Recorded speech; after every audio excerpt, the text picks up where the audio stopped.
Hello, good afternoon, everyone.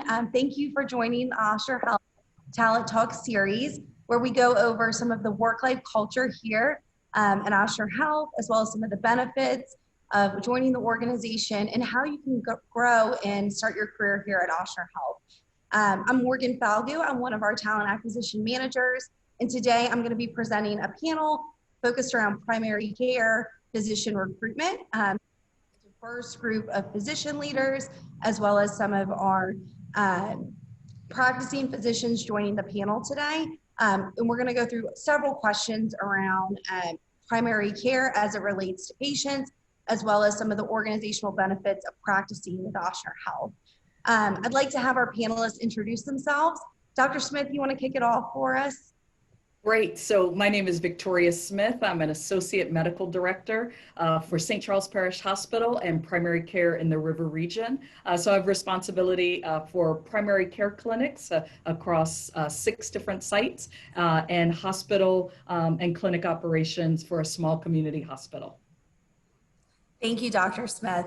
Dr. Guillory, you want to go ahead and go next? I am Dr. Guillory. I'm out in the West Bank in Ochsner. I'm a primary care provider. I'm board certified in family medicine as well as obesity medicine. I also take care of patients in our wound care and hyperbaric therapy out on the West Bank. Thank you. And next, Dr. Kleber, you want to go ahead and introduce yourself? Sure. I'm David Kleber. I'm a senior site lead for primary care. I have a clinic in Destrehan and also in Lake Terrace in Orleans Parish. I'm internist and have been working for Ochsner for about a year. Before that, was working for a smaller community-based hospital in the area. Thank you. We're glad to have you with us today. Dr. Madraycha, would you like to go ahead and introduce yourself? Yes, Morgan, thank you. My name is Dr. Jaish Madraycha. I'm a family practice doctor. I'm originally from Chicago, but I've been practicing in the New Orleans area, specifically in Kenner, for about 3 years. Medicine-wise, I like to see everyone. I see, babies and grandparents. Outside of work, I like to spend time running and hanging out with Victoria. Good.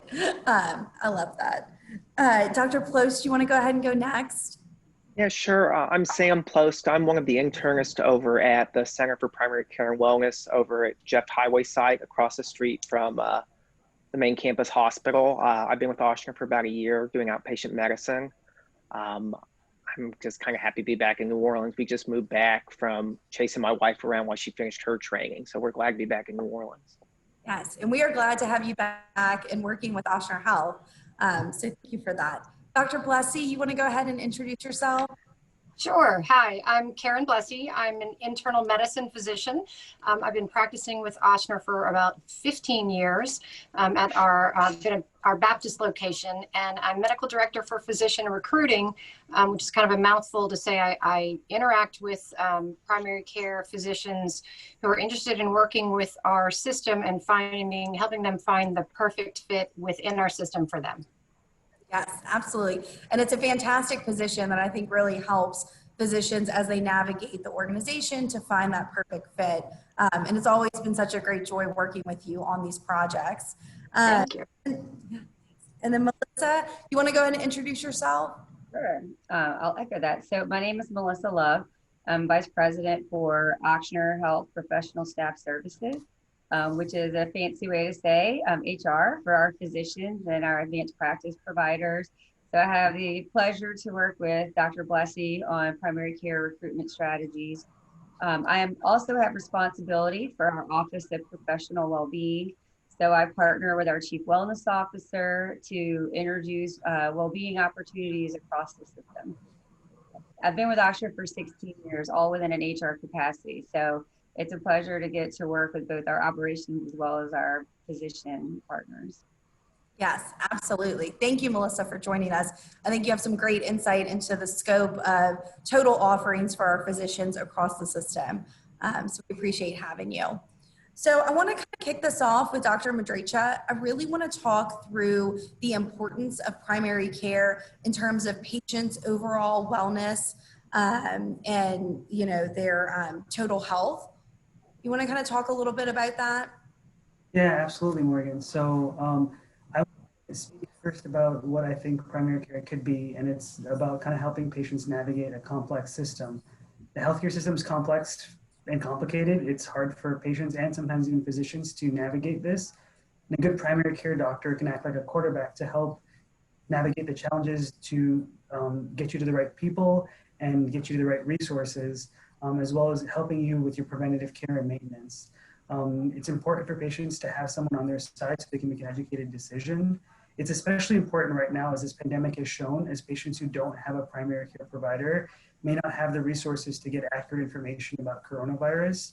And so it's important to have a physician you know and you trust, especially when times are good, so that they're there for you when times may not be, when times may be harder. Yeah, no, absolutely. And I love your football analogy for sure. Dr. Plost, I know this is something you're really passionate about too, in terms of access to care for patients. Kind of want to give us your spin on the importance of primary care and patient well-being. Oh, yeah. I mean, just in terms of just being kind of first point of contact in terms of entering the healthcare system, you know, especially when you work in a big organization like Ochsner, where we have every specialist under the sun. You know, as a patient, not every injury is, oh, I fell and broke my arm, I need to go see an orthopedist. You know, a lot of these things patients will come see their doctors about are symptoms. And then the idea is kind of having us kind of help the patient navigate their way through kind of figuring out, you know, where's the problem, you know, where do we go for testing, you know, if we need further help and we need to go find a specialist, you know, kind of who the best person is to kind of help us advance your care. Especially in terms of, you know, multi-system disease where you may need to see a whole team of doctors. The idea of having someone kind of in your corner trying to help you kind of say, this is home base, this is where we start, this is what's going on, and just kind of leading you through the process of getting you to the right place at the right time for the care that's needed. Yes, absolutely. And I love that you kind of spoke to that, because you talk about patients and how they may need to see a specialist, or maybe it's, you know, a multidiscipline issue that needs to be treated by several physicians. So that kind of leads me into the conversation of the group practice. Specifically, what are the benefits for this team of primary care providers, you know, that we have at Ochsner, the group practice model? Dr. Guillory, you want to take this one? Yeah, definitely. I'd be happy to take this one. And I especially like the analogy that Jay used earlier about being the quarterback as far as the team is concerned. You get to be the connecting point. So not only does the quarterback determine whether he's going to be giving the ball to the running back or giving it to the wide receiver, those type of decisions can be quite difficult for a patient to understand, because there are a lot of times where I'm going to have to pass the ball over to a cardiologist or an endocrinologist or even a rheumatologist. The great thing about the Ochsner system is that I have that easy connection to others without necessarily causing a major delay for patients. The one thing that a patient can become very scared about is if they get some type of either terminal diagnosis or life-altering diagnosis. And if I'm not able to tell them, hey, I already got the doctor for you that I'm going to connect you with on a regular basis, you don't necessarily feel comfortable. And within the Ochsner system, I do believe we have that connection as far as the group practice is concerned, because we're able to easily connect to another provider, whether it's through Epic, through our Skype system, very easily on the same day that you're actually seeing the patient.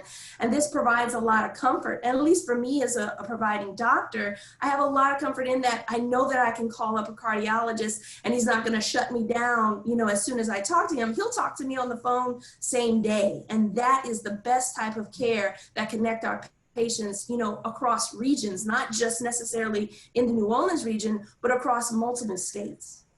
Yeah, absolutely. And it's something that I can tell you're very passionate about, and I think is super important. And I know, Melissa, you kind of shared some of the additional benefits of the group practice and how it supports our physician leaders. Do you want to discuss that in a little bit more detail? Definitely. But I would actually, as a non-physician, really echo Dr. Guillory's point. As a patient myself, and obviously my family, I've had all of my children at Ochsner. My husband receives his care there, but even my father-in-law, who lives, you know, in the upper part of the state, he had some complicated situations, and I'm like, you're coming here. And, you know, he came here and he was assessed by our chair of primary care, Dr. Casbon, and he was like, okay, this, who's here you're going to see? And they were able to pinpoint a diagnosis and a care plan and that just the comfort and peace of mind of knowing that like everyone is connected and working towards the same goal was, you know, really instrumental in caring for him. So as a patient, you know, I've lived that firsthand. But I will say, you know, outside of just the obvious aspects of having your colleagues and your peers a part of your network and not as, you know, your competitor or another practice. You know, there are other great advantages, you know, I've learned in my time with Ochsner Health, you know, as someone who works in operations and specifically within HR, you know, for physicians, your world is complicated enough. Your world is, you know, especially in primary care where your patients, you know, have multiple, you know, there can be simple things and there can be very complicated patients, and, you know, your time is completely, you know, dedicated towards that. And so all of the extracurricular things that go into running a practice, I think are one of the great benefits of being a part of the Ochsner Health system.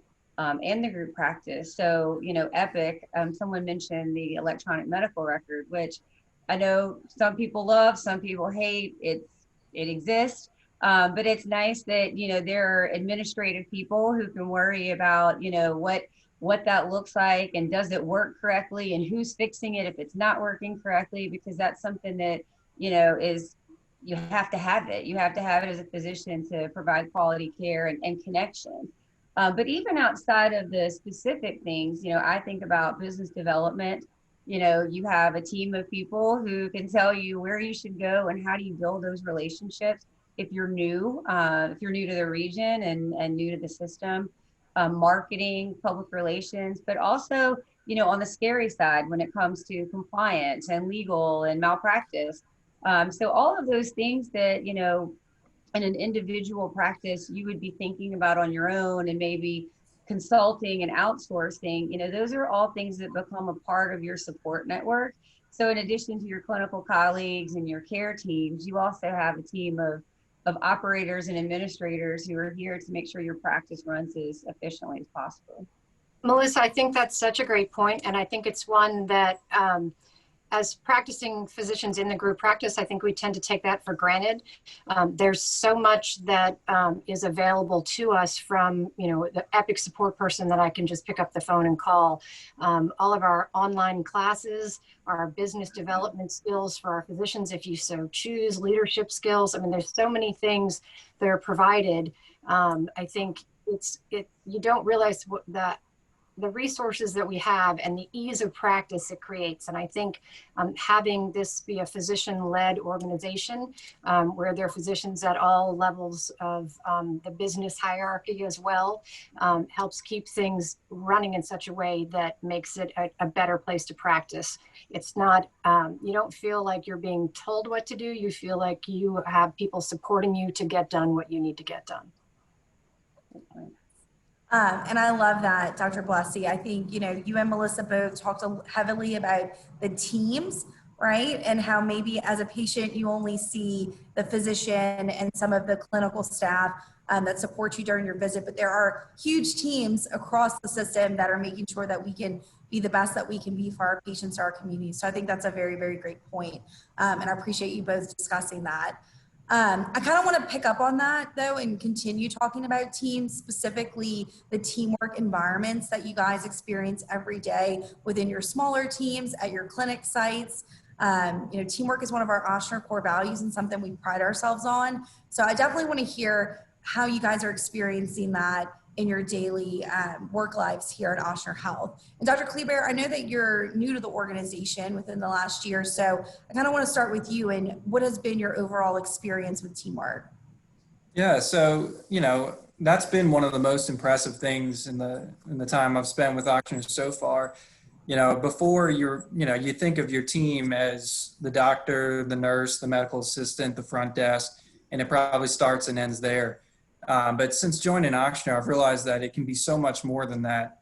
You know, we definitely have the medical assistants and the nursing staff and the front desk, but we also have key other positions in our clinics that we use and work with every day. So we have referral coordinators whose job is just to, you know, meet with the patients, make these appointments, follow up with them to make sure that they're not having troubles getting in. And it's really nice to be able to send your patient out, say, you need to see the cardiologist, and swing by my referral coordinator, and you'll have an appointment before you walk out the door.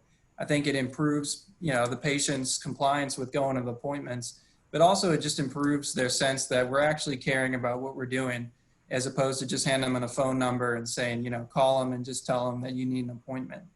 Another position that we use and work with every day are clinical care coordinators. In this day and age with, insurances and clinically integrated networks, you need to have, very precise documentation of all of your quality metrics in order to represent yourself fully as a high quality primary care physician. And so we actually have a clinical care coordinator who works within our four walls here at our clinic that her only job is to work through our quality reports. When we need record requests from different places, she contacts the offices and gets them. And then she will also call the patients before they come in and say, have you had that mammogram? Okay, let me go get that copy so that when the patient comes in, it's already taken care of. We have also diabetic educators that work in our clinic, and they see patients from the entire region. And it's really nice having them here because it's somebody, when you have a newly diagnosed diabetic, you can walk them down the hall and say, hey, this is our diabetic educator. We'd like you to meet with her and, maybe go over some basics of diabetes. And I think it works better than just saying, we're going to give you a name and you're going to go to this separate office and meet with this person who's going to talk to you about diabetes. It all happens right within the clinic. And the same thing's true with smoking cessation. We have a counselor whose job is to walk patients through quitting smoking and using all the resources that Ochsner's program has, including medications and nicotine replacement and different strategies. And so those are some examples of some ancillary team members that without it, I don't know how I practiced before because we use them all the time. Yes, absolutely. And it sounds like through those support resources and your team members, you're able to instill confidence, for the patient, right? We're going to care for you. We have it all laid out. It is going to be so easy and takes that additional stressor off. So I love that. Thank you for sharing. And Dr. Smith, I know you work closely with Dr. Kleber and his team, but you also oversee multiple clinical sites. Do you kind of want to talk about teamwork across those clinical sites? Yeah, definitely. And so just to build on what David talked about, those ancillary people that are in the office, those clinical care coordinators, smoking cessation, diabetic education, we have those folks in our clinics, but then also we regionalize, and so we work together. So the clinical care coordinators throughout our region are meeting on a regular basis, kind of setting a focus, and then really thinking about how do we support all the primary care teams, in that region. Also thinking about it as a system. There is leadership across the clinical care coordinators to say, how do we support all of our primary care docs and our patients? Also, within a region, we are trying to create like a sense of team amongst all of the providers. So in the region that I support, we have 6 primary care clinics. We try to, pre-COVID, we would get together quarterly, to get all the providers together, to get the support staff, to really talk about what's going on, what are our goals, how are we trying to get there, how can we better support, try to get feedback from providers. We would invite our also specialist colleagues, as we talked about, just the importance of the group. To be able to learn more. Since COVID, we're doing that now by Zoom, every other week. But that's an opportunity also for us to all work as a team. And then I continue just sort of our primary care service line, across our entire, across Ochsner Health. One of the things I love, we get together on a monthly basis in a primary care council because what we're trying to accomplish and support our patients, it's not different in Baton Rouge as it is in Kenner or in Shreveport. So we can get together to really talk about how can we best support patients and providers. Yes. I'd like to I think add, it's, Morgan, if you don't mind, I'd like to say, I think one thing is important to mention, especially when you're starting your career out. You know, for me, I started my career within the Ochsner system. How important having those actual meetings early on provided a lot of relief for me, because as a new provider, when I first started out, there were problems that I didn't even become aware of until we actually had those regional meetings once a month. And then as a clinic, discussing those problems out and how it's going to play out within our own clinic. You know, and so that was very reassuring for me. It was like my safety net that I didn't realize that I was going to have within the Ochsner system, that there was already a group or an organization that was already thinking ahead of some of the problems that as a physician that I would face, but then some of the problems that would directly impact my patients that I necessarily wasn't attuned to, and Ochsner has made me aligned with that. And I think that works great in the support that we have with our ancillary staff, as well as everyone else within the system, to make sure that we're focusing on the main core value that Ochsner has, which is putting patients first. Yes, absolutely. And I think, you know, talking about those proactive conversations to make sure that we're addressing issues head on is so important, and something that I think the system does really well. And that just really speaks to the teamwork and the support to best support patients within our region. I'm going to go back to Dr. Smith because you kind of touched a little bit on COVID-19 and kind of the impacts that it's had to your immediate team. You know, in light of recent events, I would love, you know, if you could share a little bit more about Ochsner Health's response to COVID-19 and how that impacted our primary care providers and patients. So first and foremost, for those who are watching, Ochsner Health does crisis well. We are really battle tested from hurricanes. And so with COVID, I think that, you know, to Nicole's point, our main priority are our patients. And we shifted very quickly to figure out how to best care for patients. So we knew that more of the patients were ending up in the hospital and in inpatient areas. So we really shifted so many resources to our inpatient units.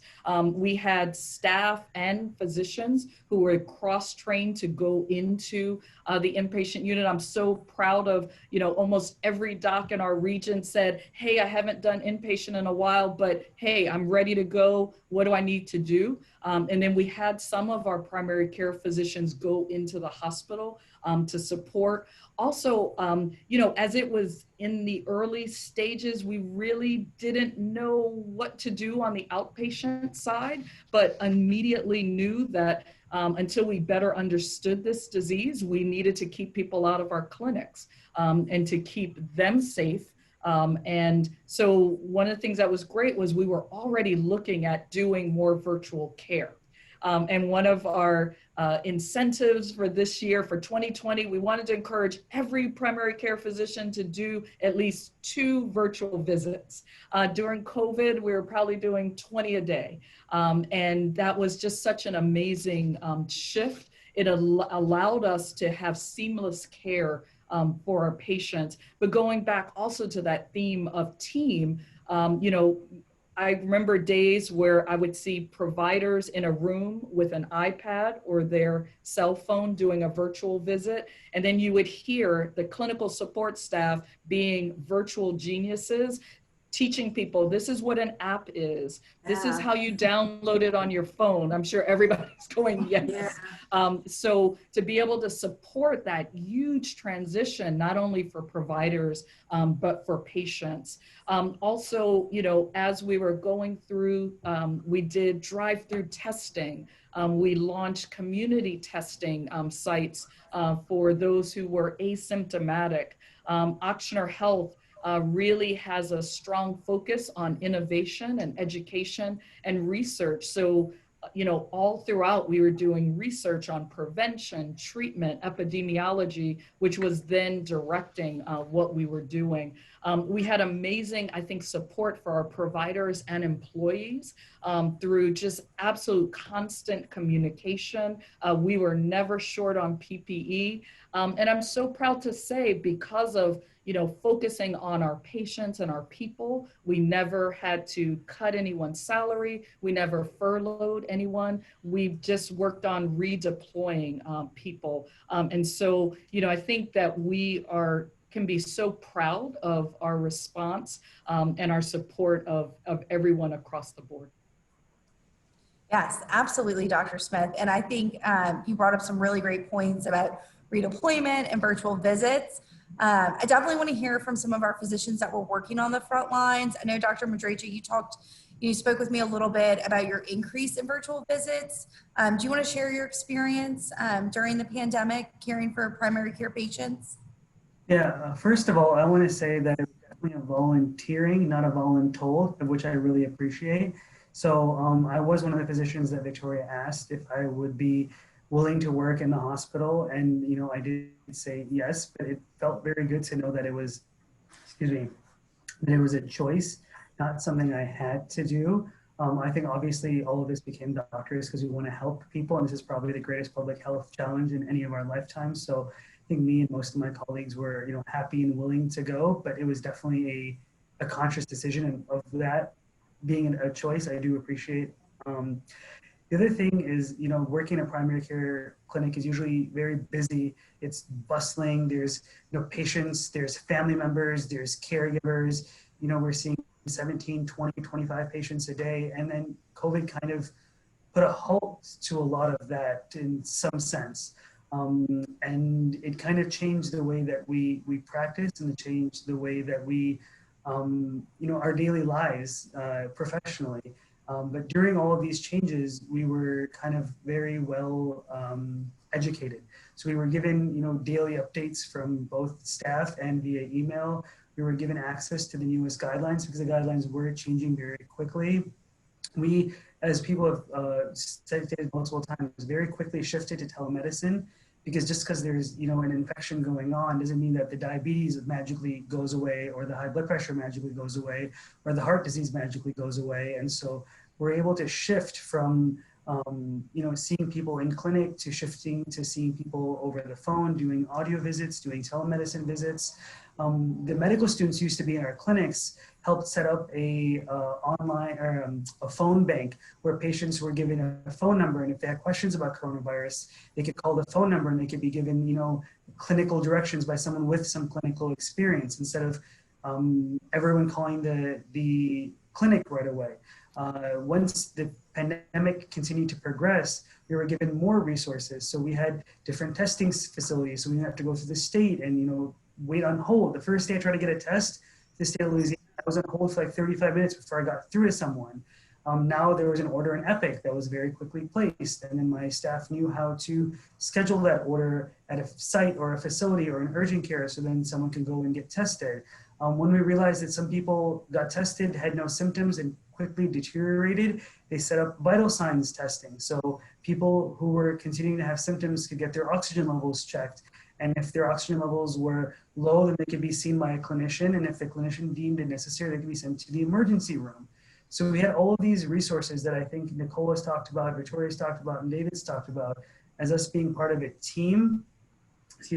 And honestly speaking, during this experience, I don't think we would have been able to get through this without being a team. And it's not just me or my MAs or the nurses here, it's everyone who works for the health system. It's the phone staff, it's the people working the on-call, it's the people answering the questions, the people triaging patients' concerns, the people, tracking the MyChart messages that are code-listed as being, under COVID. All these people are all helping, as a system to take care of these patients and their fears. And it's honestly more work than any of us could do as an individual.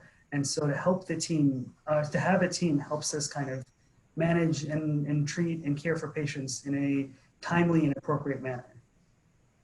Yes. And I also, go ahead, Dr. Bussey. Sorry, I wanted to add in just a little bit is because, he's saying everything so perfectly well, and I completely agree with that. All these systems that we've built to take really good care of our patients. And with COVID, we did it, at the drop of a hat. I mean, it was like, how can we check on them when we can't let them come in and infect other people? let's put up a drive-through line where people can come through, and one person who is completely in full PPE can be the one person who's exposed that day. And so not only were we able to help the patients, but what I was really impressed with was the things that we were able to do to also protect our own people. So we were doing what was best for the patient, but we also didn't say, I'm sorry, Dr. So-and-so, you're on your own here. You know, you may not have a shield, but go ahead and just bring people in. And a lot of my friends who are in other systems were sort of having that experience of having to figure out, how do I do telemedicine? How do I test a patient? Whereas we were having daily meetings with our ID team leading the research review discussions and getting in contact with other groups and pulmonary critical care specialists, giving us information right then and there on the front lines. And it really, it helped with the stress for our providers, as well as the care of our patients. Yes, And absolutely. to piggyback on Dr. Blessy again, sorry to interrupt you, Morgan. No, go ahead. You know, we keep harping back on like the technology. And so for our clinic, we were given 2 iPads. And so, you know, eventually all of us started using our own, you know, devices. But at the beginning, telemedicine was still new. And so the iPads were set up, they had stands, they were charged, they were in a room. Like if you had telemedicine, like you didn't have to figure out like, how am I gonna, you know, get the app? How am I gonna get, you know, the patient on the app? How am I gonna get, you know, I have an iPad 2, will that even work? You didn't have to think about a lot of these things. You had other things to think about. And so, you know, I showed up to work and one day there were 2 iPads and then we started doing telemedicine all the time. No, I love to hear that. And I think y'all both have talked about just really doing what needs to be done in the time of need, and definitely transparency and communication. You touched on that, Dr. Blessy, and I think that's been one of the things that we have seen just shine throughout this whole experience, is just how transparent we have been with our employees about what we need to do to care for our patients, and as well as care for ourselves during this time. So I think it's great to hear that. I do want to hear Dr. Plost. I know that you were one of the physicians that were redeployed to work in the inpatient setting. Do you kind of want to talk about that experience? Oh, yeah. It was actually really interesting. I mean, in terms of, you know, going through the hospital side, you know, I hadn't been in the hospital since, I think, 2016. So I was, you know, 4 years out of any significant inpatient work. And I'm sure it was like riding a bike, right? It comes right back. yeah, especially treating a new disease that you didn't really know anything about, or you just heard horror stories from people in Seattle, New York City, just everybody getting intubated, everybody being super sick. In terms of, and I think I was one of the earlier teams, Dr. Manning, a colleague of mine, we were one of the earlier ones to go over. And so kind of our hospitalist colleagues really, in terms of just kind of ramping us up, putting us through kind of hospital boot camp to take care of COVID patients. We were kind of learning, they were kind of figuring out their onboarding process as we were going through it. Just in terms of, you know, I mean, we spent a couple of days just kind of figuring out, you know, this is where, you know, simple things like this is where patients are going to be in the hospital. This is where you're going to get the PPE. This is like what Epic looks like on the inpatient side. And just going through that and being helped through that to then going, okay, these are our COVID, these are our protocols. These are the things we're doing to help treat our patients. Actually, my first week we were on service was the week that we decided we were not going to intubate everybody early. I know some of the early data from Seattle, once a patient was requiring 6 liters of oxygen, they were getting intubated early because that looked like what the expected clinical course was.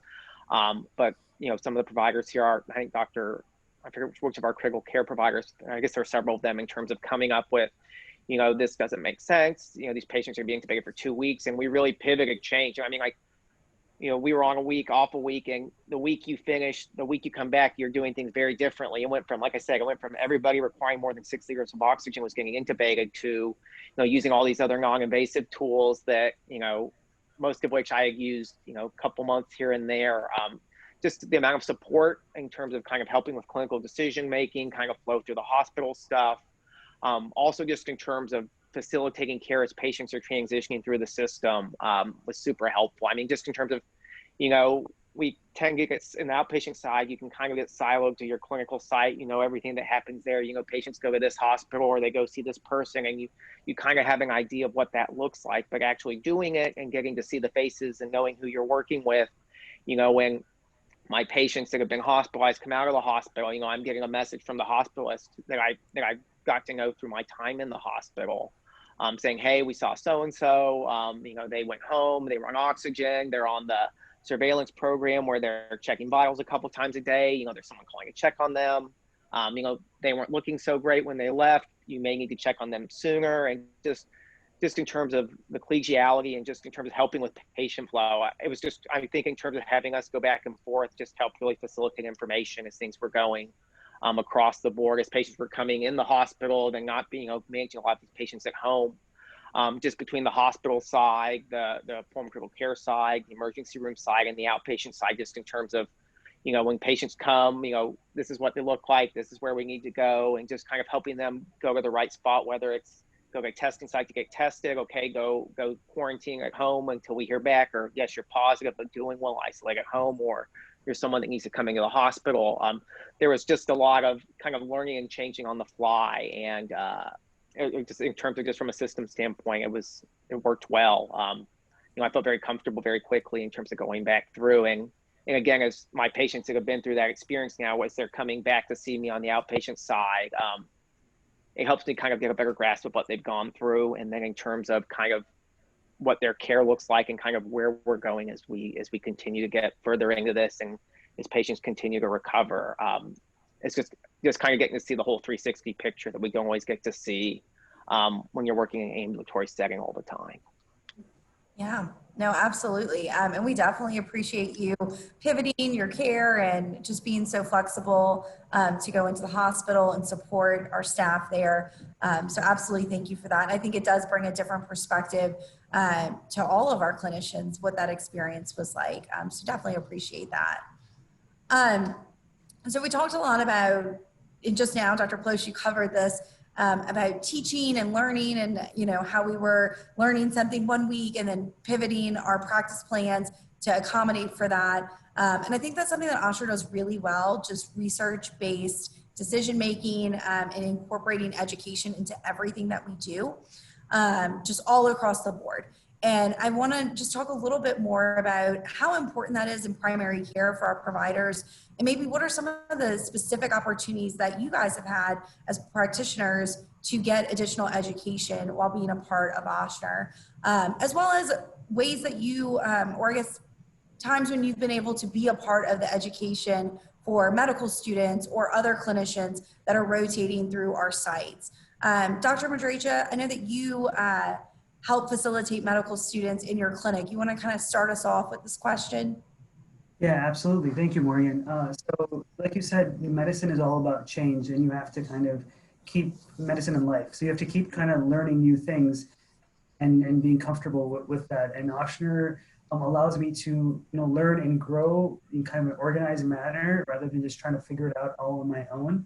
So I started here in, I think, October of 2017. And in January of that year, Victoria had actually asked if I wanted to start taking medical students in clinic. And so I started pretty soon after I started here.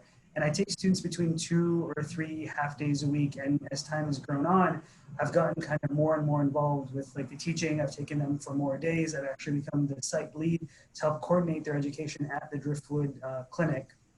And this is all facilitated through Ochsner, through the kind of partnership they have with the medical school. And I was just kind of able to step into this role and then grow within it instead of looking for it on my own. We also have dedicated Cme time. We have 10 days a year as primary care doctors to go, and it's pretty liberal in what I can kind of use that time for. So I actually am getting a training for EPIC to be an EPIC physician builder, which is something I'm pretty excited about. So it's a 6-day course, and I used to take you to Wisconsin, but because of coronavirus, I'm doing it remotely starting next Monday. And that helps me kind of learn more than just how to utilize EPIC, but to kind of use it in a more powerful way to maybe help other physicians be more efficient, but also to use all the resources and all the data that is available in EPIC. And so that is, set up through Ochsner. This time off I've been given through Ochsner as a CME. And, I'm going to be hopefully using that skill going forward to kind of build on all the technology pieces that Ochsner's already had. So lots of different resources, lots of different abilities to grow within a system, and lots of help to grow as well. No, absolutely. And I think the physician builder certification that you're getting, once we talked about it, that was the first time I had heard about it. And I did a little bit of research myself because I was curious. And it seems like a really fantastic program and an opportunity to learn and develop skills in a different way as a physician. So I'm so glad that you're able to do that. Me too. Interested to hear the outcome for you. Dr. Smith, I'd love to kind of hear you share your experience. I know that you've been able to grow in physician leadership here with Ochsner through some of our programs. So do you kind of want to talk about your experience? Yeah, definitely. So one of the things, I think is so amazing about Ochsner is that there are so many different ways for you to grow and really follow your passions. You can just say, I want to be the best clinician possible, and you can definitely do that. But Ochsner has a 78-year history of physician leadership. And so it is, totally invested in physicians really growing and following their passions. And so one of the things I love about Ochsner is we're run on what's called the dyad model of leadership. So there's an administrative leader paired with a physician leader. And so what I love is there's shared responsibility. Like the administrative people are not just responsible for operations and the finances, and the physician not just responsible for quality, but there's mutual responsibility for quality, for safety, for financial and operational outcomes.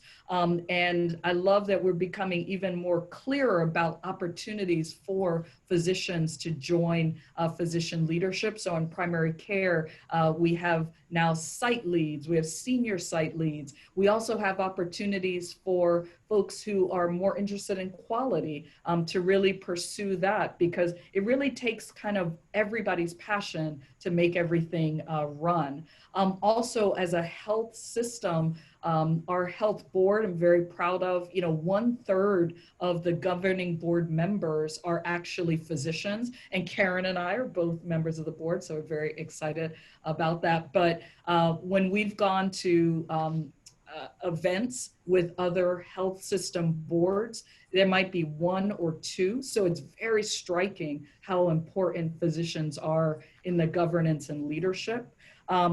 I talked about Primary Care Council, which is a great training ground for physician leaders. One of the stories that I love to tell is one of my colleagues, Wanda Robinson. I remember going to Primary Care Council, and Wanda was really passionate about opioids and opioid prescriptions and how so much of that fell on primary care. And she was kind of enabled, empowered, fix it, come up with a plan. So for a while she was a committee of one, but then there was a whole multidisciplinary approach. And now Ochsner has an award-winning opioid stewardship program. And that really came from, sort of one person's passion to work together.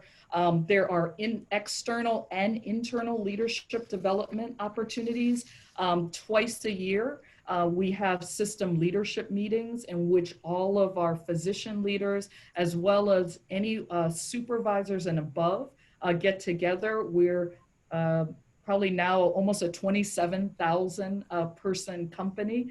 So that's a lot of people that actually get together, I think over 2,000. We have world-renowned thought leaders in healthcare and business for places like the Harvard Business School, Francis Fry, Ranjay Gulati, who come to talk to all of our leaders and share information. We are just starting a new leadership development. There have been many different leadership development programs for physicians, but one that's just starting that maybe Melissa could talk about, enables physicians to self-nominate themselves to say, hey, I want to learn more about leadership.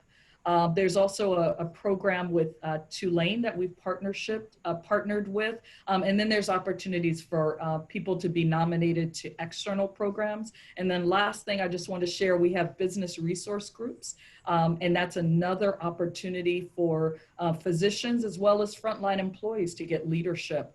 So we have an organization, a resource group for women We have a resource group for African Americans, for Latinos, for young professionals, for our LGBTQ population, OLA for our Latinos, Vet Force One, and we're starting, that's for our veterans, and we're also starting groups for Asian American and Pacific Islanders, and employees of differing exceptionalities. So many opportunities for physicians to gain leadership skills and training. Yes, absolutely, Dr. Smith. I think you really covered some of the incredible benefits, not only to enhance your education as a physician, but also grow in leadership here across the organization. I think there are so many other benefits, though, for physicians, especially our primary care physicians. So, Dr. Guillory, do you want to talk a little bit more about some of the benefits you've seen by practicing with Ochsner Health? I know you said you started your career here, so I'd love to get your perspective. You know, as I mentioned earlier, I'm board certified in family medicine, but then, you know, during my progress here, I became board certified in obesity medicine and also received certifications in hyperbarics and wound care therapy. And that has definitely made me a very well-rounded physician that's able to find my little niche, I can say, within the organization that really changes my day-to-day activities. You know, a lot of the times we talk about how we have to treat the whole patient. We have to treat what's going on with them socially, what's going on with them economically, what's going on with their medications, what's going on with their overall health. The one thing that I think Ochsner is attuned to is that it's trying to pay attention to what do physicians need in order to become a dynamic part of the overall health system. And so now I'm able to go after things like obesity medicine and address that major problem that's a huge issue within South Louisiana. And through that education, I've been able to see more patients more often and address them with medications or surgery in order to address the major issue, which is obesity, which is a major concern in South Louisiana, especially within this region of New Orleans and greater New Orleans area. And without, you know, without that encouragement that I've got or that push that I got from the Ochsner Health system, you know, I may have been dormant or stagnant and been too afraid to actually pursue those opportunities. But it was presented to me, it was asked, do you want to take a part in this? And I said, of course, definitely, because it's something that I'm passionate about. And it's important that it wasn't stuffed out. It was like, no, you need to focus on just being a primary care doctor, just take care of your diabetes, just take care of the hypertension, do all that. And I felt like I was enhanced as a provider because I am addressing the patient's diabetes, I'm addressing their hypertension, but I'm doing it from a different angle. I'm trying to address the obesity, which may be contributing to these other comorbidities. And I can say, as a provider, I've grown, I've become a better provider. I'm less afraid of some of the medications that are available out there for patients that need that opportunity. And I'm able to give them that type of information. You know, a lot of the times we get bogged down with information from media, from Dr. Google, of course, you know, so they have to have a reliable source that they can turn to. And if they have a provider, especially within primary care, that can provide that information for them without necessarily having to dish out extra money to get that information, I'm happy to be a part of it and make it a part of their regular health care. Yes, absolutely. And I think it's just so great to hear you speak about this and just being able to do something that you're passionate about and grow in that area, I think has been, you shine when you talk about it. So it's very obvious how much you care for your patients. So I love to see that. And then I kind of want to pivot this question to Melissa from a different perspective. You know, I know that you're, as the leader of the Office of Professional Wellbeing, you're working really hard on some of the programs that help support our providers as an additional benefit. Do you kind of want to share a little bit more about those programs? Absolutely. Yes, thanks, Morgan. Actually, what Dr. Guillory, there was a specific thing that you mentioned that I think was the perfect segue. And that is, you know, of course you are a physician and, you know, that's what you have been trained for, but there's more to you than just that. And so instead of being pigeonholed and just, this is where you need to focus, like you're a person, you know, every one of you are physicians, but you are a person. And so, you know, I really do, people who know me know, I literally wake up every day and enjoy the work that I get to do, because I feel very, I feel listened to and trusted to provide resources for our physician leaders and our advanced practice providers I work directly with our Chief Medical Officer, Dr. Hart. I'm his HR business partner.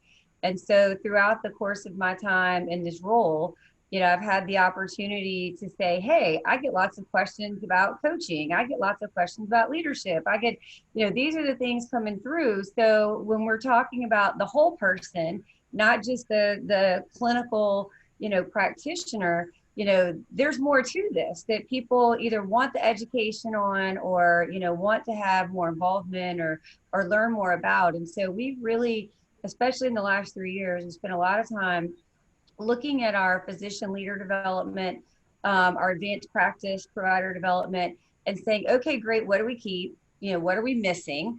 But then also, Dr. Smith had started to mention, there are a lot of people as we have different, ORGs meet, and there's a variety of open forums. We have a lot of physicians who say, how do I even raise my hand to learn more about this? Like, yes, I accepted the role as a primary care physician, but I would love the opportunity, to grow. And so we actually have just introduced the Introduction to Physician Leadership program. So people can self-nominate and say that I'm interested. And it's not about all your prior leadership experience. It's about, what are you interested in? What do you understand about healthcare? Why do you want to be involved in this? And then we're going to spend the next year providing education and networking and interaction with physician leaders in the organization to provide that exposure. And then the next year we'll do it with a new group, and the next year a new group, because it's about how many more can we get interested. As we have grown as an organization, we are at 30,000 employees now. We have 1,500 employed physicians and over 1,000 advanced practice providers. And so we have a lot of opportunity for people to, be more than just, not that there's anything just about being a physician, but to do more if they're interested. So the other opportunity I really want to mention is our Office of Professional Wellbeing. That is, again, we talked about being a physician-led organization, and Dr. Hart, a lot of physicians several years ago were sharing their research, and this word burnout kept coming up and well-being. And so he's like, I'm not the expert, so I'm going to turn this over to a well-being task force, which is made up of across the system physicians and advanced practice providers. And they looked at, what does this mean at Ochsner? Like, what does burnout mean here? And what are the things that we need to address it? And one of the recommendations was that we make an investment in a chief wellness officer, which we did, and an actual Office of Professional Wellbeing. And I'm really pleased to say today that I lead a team with another leader. His name's Ashton, and with Dr. Gierger, who's our Chief Wellness Officer. We have a newly hired Associate Program Manager. So we are adding to that infrastructure because we recognize that, all of our physicians and APPs, they need other resources other than just all the clinical and epic resources. What about them as individuals? And that is the other part with when I think about COVID.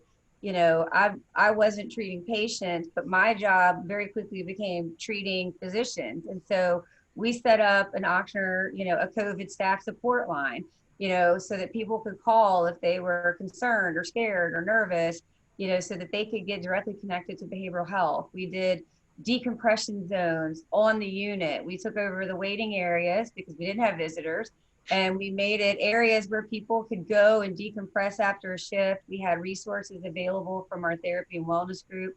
So it really became an opportunity to look at this differently and say, okay, how do we right now in this moment provide some great things? And so I'm proud to be a part of that, and I'm proud to be a part of an organization that sees the importance of how do we continue to focus on treating our physicians so that they can better treat our patients. So thank you for the opportunity, Morgan. Yeah, absolutely. And I am so excited to see what more is to come out of the Office of Professional Wellbeing. I've been so impressed by all of the things that I've gotten to be a part of. It's definitely helps me be more mindful and more in the moment, especially in the past 6-7 months as we have gone through the pandemic. So I really just... I will just mention that our Office of Professional Wellbeing, we do have an external facing website. So if you go to ochsner.org, you can have access to all of the resources and mindfulness recordings and other articles. at your leisure. So enjoy. Yes, absolutely. And there are tons of great resources, whether you're a provider or non-clinical even. I've loved utilizing them, absolutely, in my work life and in my personal life. So thank you, Melissa.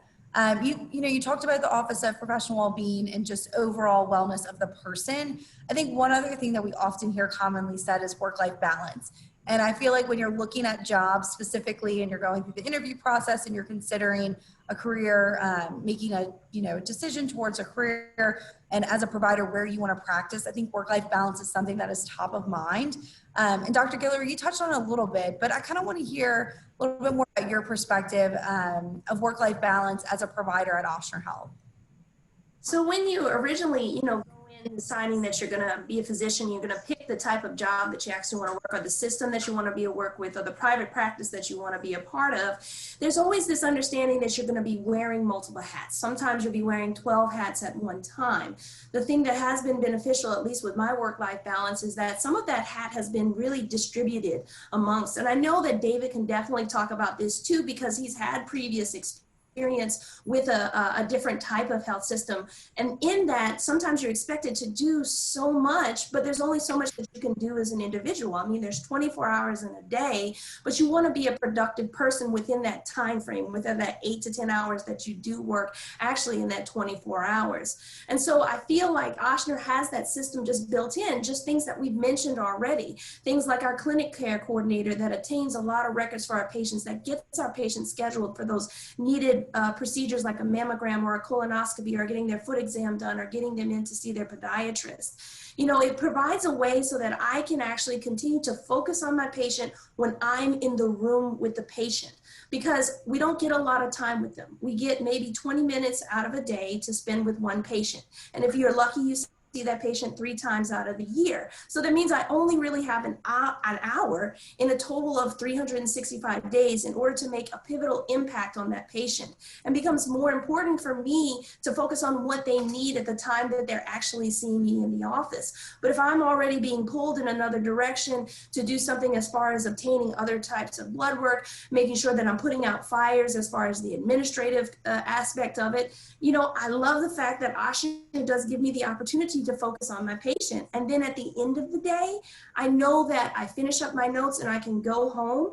And then if anything comes up, anything that's major, I already know I have a support system already in place. There's already a 24-hour call that the patient can have that directly connects our patients to nurses who can address any major issues that may come up. If there's a critical lab that may occur while I'm out of the office, I already know that there's an on-call line that connect the patients not only to a nurse, but also to a physician that can address that concern appropriately and advise the patient whether they need to go to an urgent care or an emergency room, so that I know that when I go home, I have some peace and time to recharge, reset, and become excited about my job the next day. Because again, we're only human. There's only so much that you can do in a day, and I definitely hope, that other systems continue to model that, because it becomes very important to, again, address not only the wholeness of the patient, but also the wholeness of the providers that care for that patient as well. And I'm hoping that David would actually mention some of the key points that he had experienced prior to coming to the Ochsner system. Yeah, so when I think about work-life balance, I think there's 2 really important aspects of it. Efficiency during the clinic day, and then attentiveness from your leadership and decision makers when something's not going the way you want it to go. And I think Ochsner does those really well.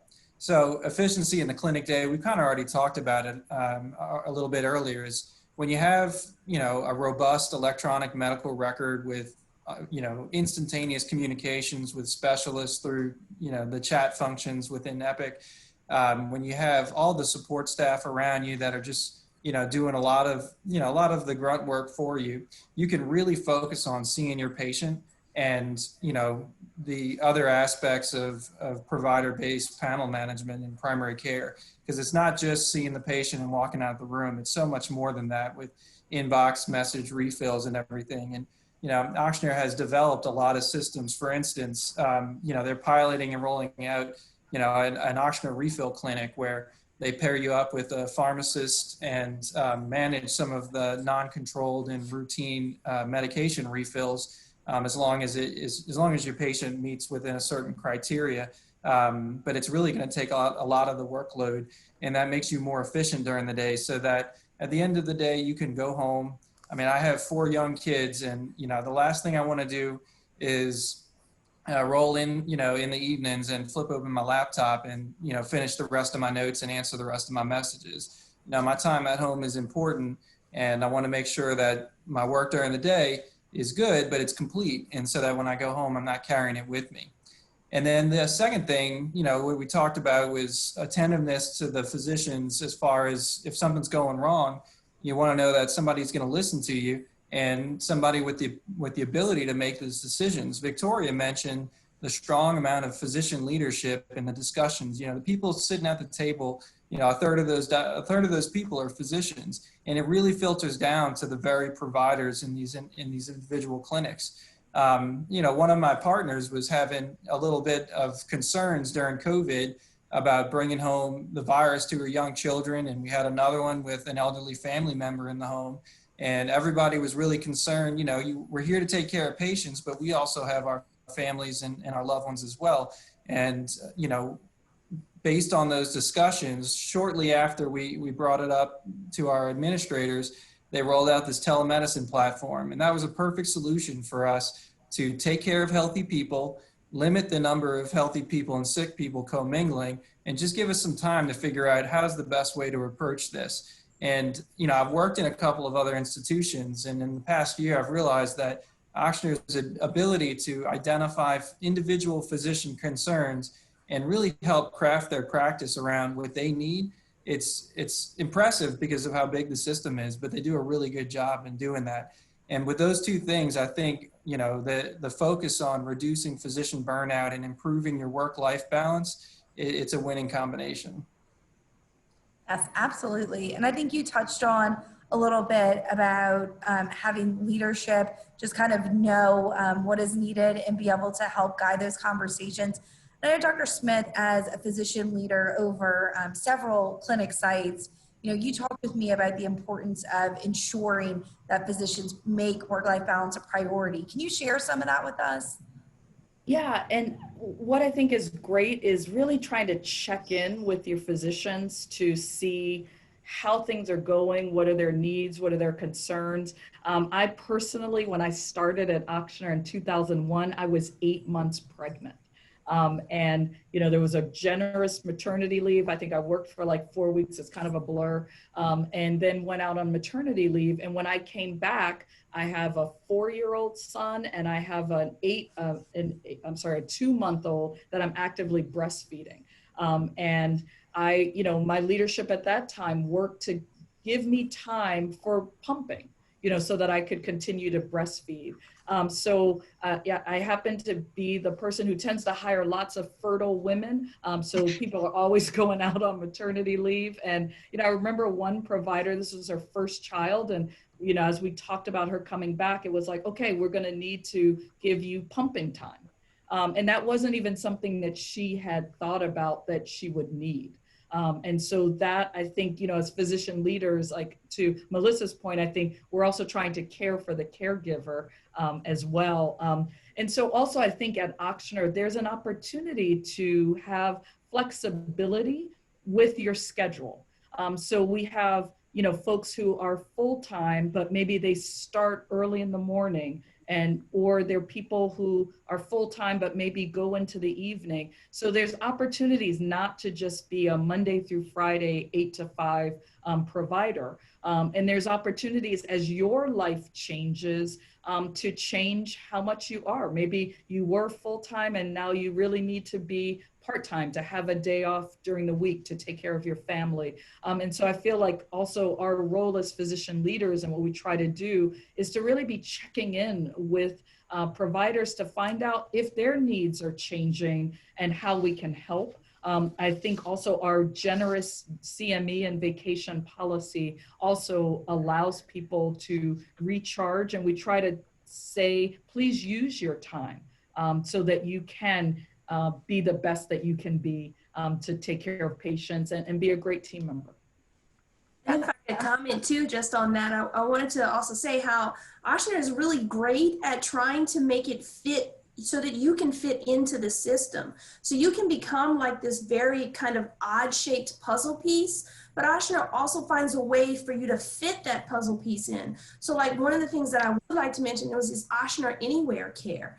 So one thing that, you know, as a young physician, and I'm recently married, you know, I plan to have children soon, but I don't necessarily want to distance myself away from my patients if I have to take some maternity leave. And the fact that Ochsner gives me opportunities to try to work around that. And so they're like, hey, we can have you do virtual medicine while you're out on maternity leave if you so choose, so that I won't necessarily be completely away from my patients. So I like how Ochsner is very innovative and willing to listen to any type of provider who says, okay, something is happening in my life right now that's going to change maybe how I care for patients. How can you help me continue to care for patients at the best of my ability? And I love that. They don't just say, oh, well, no, we'll just hire somebody else, we'll replace you.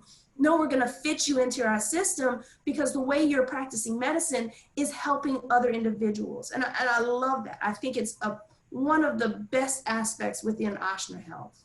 Well, and Nicole, I will tell you, having been out on maternity leave twice during my time with Ochsner, don't do virtual. Take your time with your baby. You're never going to get it back. Don't. I like the option though. I mean, whenever I finally decide, I do like the option that I have that. I'm glad you have the option. Don't do it. Your job will be there when you get back, and we will cover your patients. I think that's one of the great things, going back to the group practice conversation. When I came in, I was pregnant within a week of starting, and I had all this guilt. I think we all work so hard and had all this guilt about, am I supposed to, you know, I got to get back to work. My patients need me. And the other female physicians said, we got you. Actually, all the other physicians, not just the female ones, but we got you. We've been out for our maternity leaves. We now have paternity leave paid as well from our male physicians so that we can have that time to bond with our families. So I recommend you take it. Yes. I agree. Absolutely. I think you have some tenured and experienced moms here that know how critical that time is. So I think that was an excellent point, Dr. Blessy. Thank you. Morgan, before we move on, I just wanted to add one more thing. Sorry to interrupt you. I think everyone's given some really great answers, but no one really talks about the digital medicine program so far. Yeah. And so one of the things that you know, David and Nicole have hit on, and actually everyone has hit on, is that medicine's gotten very complicated, and you may only have 20 minutes every 3 or 4 months with a patient, but their health doesn't stop just because they're not in your clinic. And so one of the things Ochsner has done has been to try to increase innovation, not only through telemedicine, but through digital medicine. So these are whole teams of providers, pharmacists or APNs or nurse practitioners, and they work with this, you know, kind of technology to check people's blood sugars or their blood pressures at home. And when people check their blood pressures, they get the readings, they can make adjustments, they can message me through Epic. If patients are not checking their blood pressures or blood sugars, they either message the patient, they try repeatedly to call them, or they let me know so I can reach out and say, hey, you know, part of our deal of you not coming in for 6 months is that you're supposed to check your blood pressures at home. And if you're not checking your blood pressures at home and no one's monitoring them, then, you know, I need to see you more frequently, or why did the program work for you? And so for me, having the extra pair of eyes helps, you know, go back to that work-life balance. You know, I don't have to think about, you know, all of the different things. You know, I'm not taking this home with me necessarily. I have a team and I have, you know, collaborative tools to communicate with that team, and that helps kind of with the work-life balance. It also helps the technology and the innovation and all the things that people have talked about. And patient satisfaction. My husband uses the digital hypertension program, and it's great. I mean, he monitors his blood pressure, his cardiologist is able to see it, his PCP can see it. And, you know, from a patient experience perspective, not having to schedule, you know, multiple visits to go back in for one piece is a huge satisfier. Yeah, absolutely. Yes, absolutely. And I could talk all day about the digital medicine programs because we're lucky enough to get to work with them closely. And it's so innovative and really cool, the work that they do for patients, just to provide a healthier community and really address some of these comorbidities. So thank you for bringing that up, Dr. Madraycha. I definitely agree with you. I kind of want to go back to Dr. Kleber. You touched a little bit on your experience outside of the organization and then coming to Ochsner. I kind of just want to hear from you. What made what kind of gave you that push to join Ochsner Health and practice with us? So when we actually moved, all these things that we're talking about today, about the teamwork and the efficiency and the work-life balance, I didn't know until we got here how good it was. But one thing that drew me to Ochsner was the stability of the organization. You know, a lot of community-based hospitals and other health institutions, you know, might be falling on some financial hardships, but Ochsner is strong. It is strong financially, and it has been for a long time. And that was something that we valued, of saying, you know, at least, you know, we know when we go there, it's going to be, we're going to have our jobs and we're going to, you know, we're going to do fine. And true to form, during COVID, they saw no furloughs, no layoffs, no reductions in pay. And it was just a testament to the, you know, to this, what we perceived before we came here, it was true.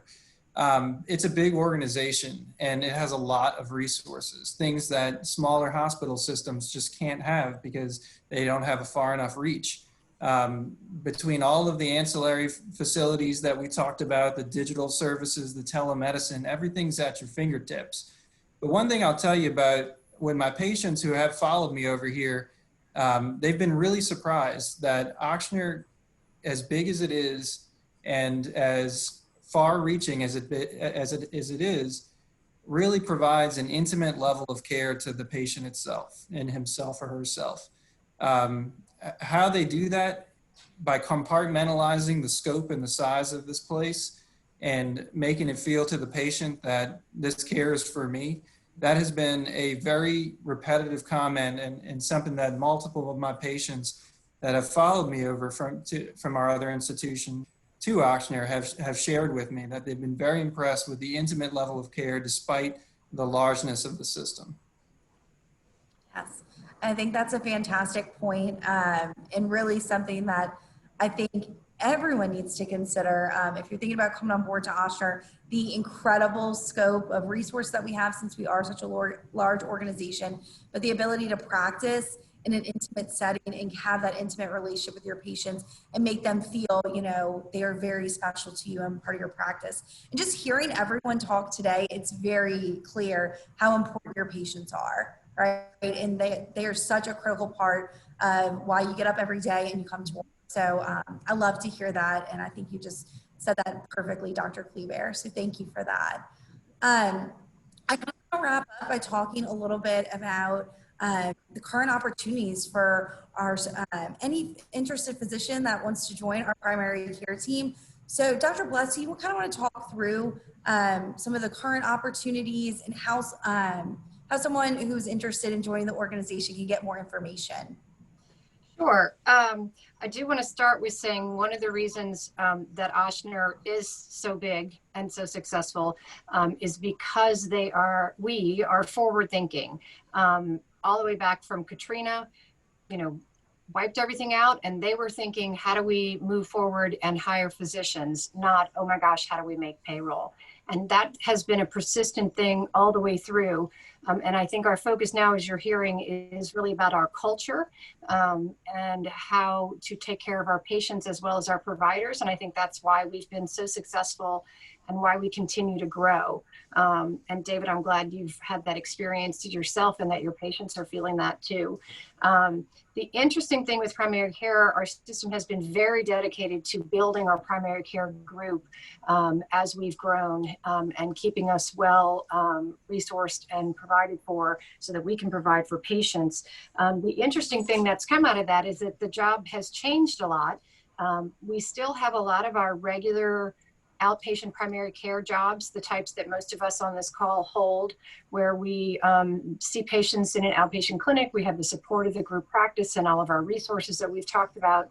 But we're also shifting. So right now it used to just be, oh, we're in New Orleans. And so we've shifted regionally. So we have jobs throughout the Gulf Coast, reaching into Mississippi and then all the way up through Shreveport and Monroe. So throughout the state, we have large clinics like our Jefferson Highway Clinic, where we have, I don't know what, I can't even tell you, 60, 70 primary care providers in separate little clinics. And then we have little clinics in the suburban areas that have 1 or 2 providers. So you can work within our system with our support, basically as a 2-man practice, or you can be part of a larger group. You can also go now to rural areas. So you can be the one practice in a small town in rural Louisiana or rural Mississippi, and still have the backup and support that you get from the Ochsner system, even when you're not located close, using our telemedicine resources and our consultants. But in other ways, the job has changed where we have different partners and different regions. And so we do have physicians available in our system or with our partners where you can be an outpatient medicine doctor as well as an inpatient medicine doctor and split your time between the two, which is something that we haven't been doing for quite a number of years in most of our cities in the United States. So that traditional model is still available.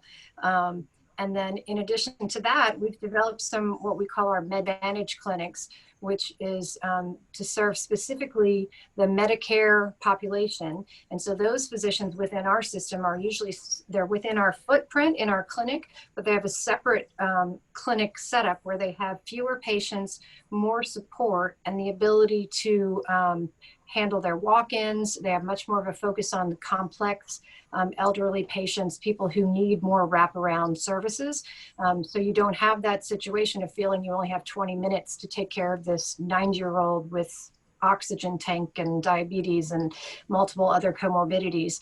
And those clinics have the ability where you could, if you needed to give them Lasix in the clinic, or if you needed to be able to have them walk in and be seen and have albuterol treatments and everything else, it's a little higher level of care. But the other really interesting thing is that I'm really excited about is as a system, as we've grown, we're also now making commitments to the rest of the state. So not just where we currently have clinics, but we want to also reach our underserved populations. And so we are building over a dozen what we're calling community care clinics throughout the region, and we'll be focusing on our underserved patients or physicians. I still in the middle of my long chat. I got a phone call, which is probably the rent-a-car people who I was supposed to return my car 5 minutes. Anyway, so the community care clinics are going to be more like a federally qualified healthcare center where you have, again, fewer patients, more complex, probably underinsured or uninsured Medicaid as well as commercial patients. And we're really excited with our commitment to try to improve the health of the entire state of Louisiana. So those positions we're hiring for now too.